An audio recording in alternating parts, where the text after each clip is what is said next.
so many more elements to this one, so that was challenging in itself. So I guess our normal process is just printed tin and then the formula fill, whereas this one, the packaging alone, you can see we've got the blades were individually sourced, the roses are hand-picked individuals, and then there's a resin dome topper on top that then gets attached to the tin. So there was so many more elements just from the brief.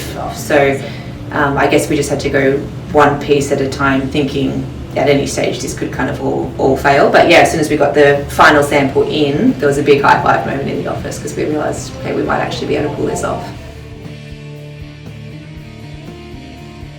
These capsules started as just a brand piece, so we used to just do a campaign video every year, and then they've evolved. I guess one of those years we said, well, could we do a bit of like an apparel and product kind of tie into it, and it still started very small but very video focused. And then I guess over the years we've just, the product kind of became such a cornerstone of that whole campaign, and they've just grown and developed a life of their own.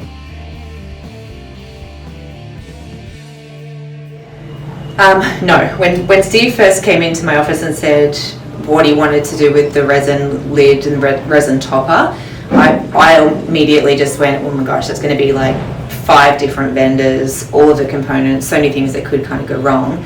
And I think it turned out just beautiful. I haven't seen anything like this on the market, so I'm really excited to get it out there and see what people think. Well, once we've gone through the processes of actually getting the product together, then I basically just took cues from there. So I sat with the product for a little bit, and then I took thematically the sharp lines of the razor and the organic elements of the rose, and I developed the word markup from there, and then that's where it started. In general, I wanted every element to have a tie back to each other, to be a cohesive unit, so I took it back to the core itself, and I realized that the tin has such depth to it. It can be seen in all different angles, you'll find something new. So I took that approach for the rest of the supporting materials, which was used a lot of black spot varnish, a lot of intricate little details, just to try and tie it all together. Not to sound like a goose, but not really. Like, we don't work in a vacuum. We have good supporting people around us, and I've got people around me that allow me to explore whatever ideas I have at the time. So no, it's not real hard. Alright, so I've got to paint the picture here. Kiera gave me a week. She said we're behind schedule, we need to come up with something cool.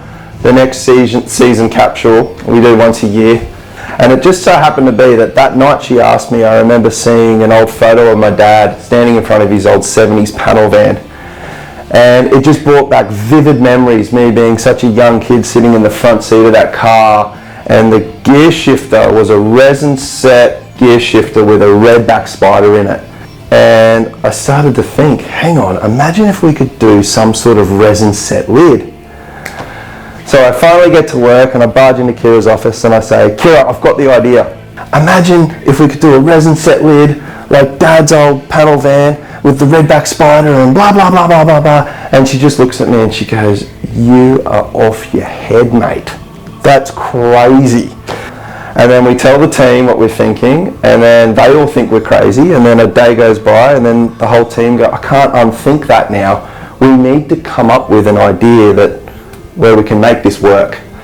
So we started asking questions, picking the phone up, calling people that might be in the know, and fast forward a year later, here we are, a resin set lid, individual roses, real razor blade. The way the razor blade looks so warped in the resin topper. I mean, from an idea in the car, in my head, to something physical right now, I mean, that's the stuff that fuels my fire. What gets me psyched the most when I travel the world is meeting individuals that are just completely authentic to who they are. They're living out their dream, no matter what the cost, good or bad. It just inspires me tremendously. So Resin Rose turned out so much better than what I could have ever imagined. I mean, hand-picked roses, individualised, not one tin the same. This is something that's going to live on in my mind for the rest of my life, something I'm going to look back at and just be so proud of. So hopefully you guys get just as stoked as I am.